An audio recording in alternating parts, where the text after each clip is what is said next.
Okay, my friends, here it is. The video that is going to show you everything you need to know in order to harness this magical gift of nature that is the sprout. So I'm going to say some things about it, and then I will take you in the kitchen and show you a demonstration of exactly how to do this. So many years ago, I first got into sprouting when I found this tiny little book in a thrift shop. And I just want to read you this back paragraph and let me know if it still applies today. Remember, 1970. With shortages and an unstable economy in our country, people everywhere are looking for economical ways of staying healthy and building their food storage programs. Sprouting is the smart thing to do these days. Not only will you save money, but you will greatly increase the nutritional value of your food. It takes very little space, a very short time, and it is fun to grow our own living food that is so deliciously free of pesticides and preservatives. Every word still applies today. So, before I do the demonstration, I want to explain to you that sprouts are the ultimate way to store nutrients for the body because of this.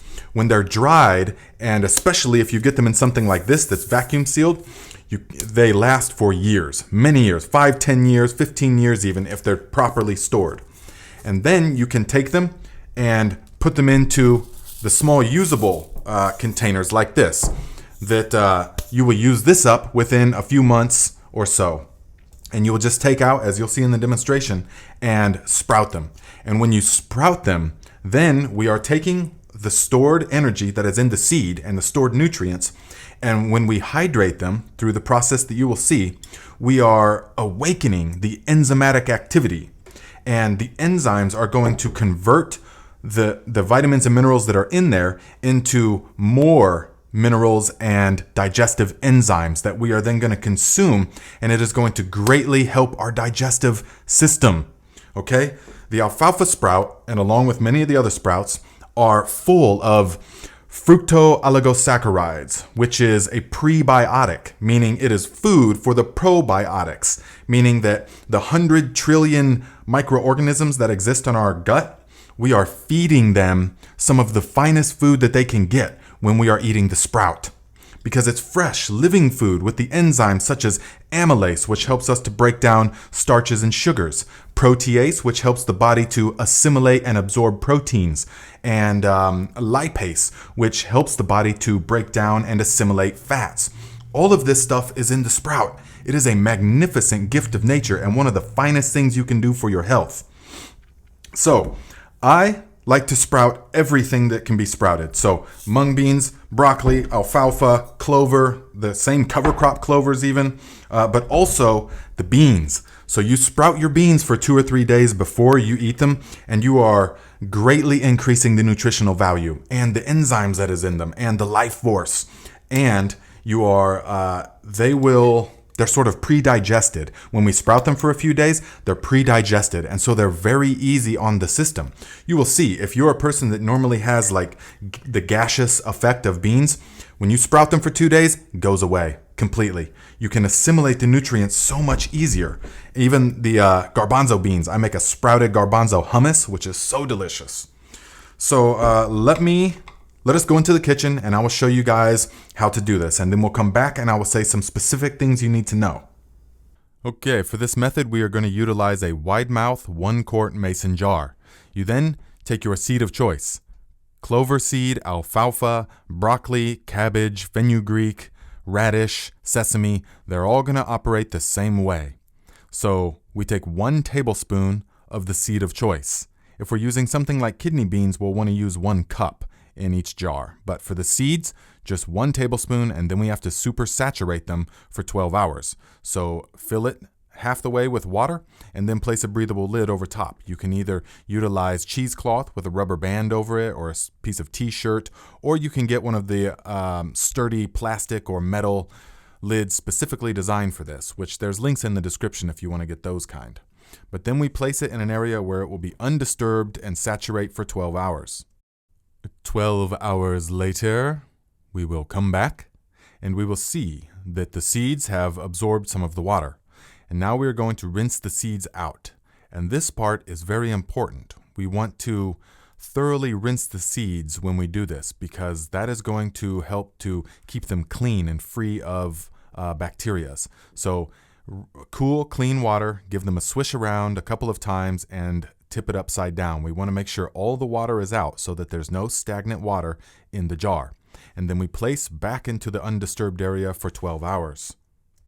12 hours later, we will come back and we will rinse the sprouts again. Now, depending on the temperature in the house, they may sprout after just a day or two, or it may take 4 or 5 days. But either way, we want to make sure that when we do it in cool water and we give them a swish around, because this is the part that is going to keep them clean. And we want to tip it upside down and get all the water out, because if there's any stagnant water, it can spoil them. So now we place it right back into the undisturbed area. 12 hours later. So you can see a habit pattern forming here where you just continue rinsing them every 12 hours. Essentially, I do it in the morning when I wake up and before I go to bed. That's all the more. If you want to do one more time throughout the day, that can be beneficial as well, but the process is the same. Morning and night, rinse them thoroughly with the water and make sure that all of the water is out of them. And then you can begin eating them at any point along the way. After just 2 to 3 days, you'll see a little bit of whiteness and you can start eating them all the way up until about 5, 6, 7 days at max when they're 2 or 3 inches long.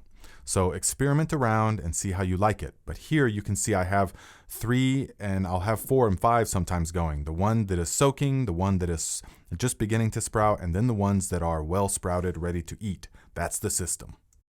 So there you have the system, and we are going to utilize that system to sprout pretty much any of the seeds except for the mung beans. We don't sprout mung beans in this way. You can, of course, but it's not the best way. If you want them thick, crisp sprouts, let me know if you want me to make a video on the old school method of how to grow thick, crisp, white mung bean sprouts, which I can do. But all the other seeds we sprout in the same exact way. And we keep a rotation. So we have the one that is soaking for 12 hours, we have the one that's a day or two along, and then we have the one that's ready to eat, like this one.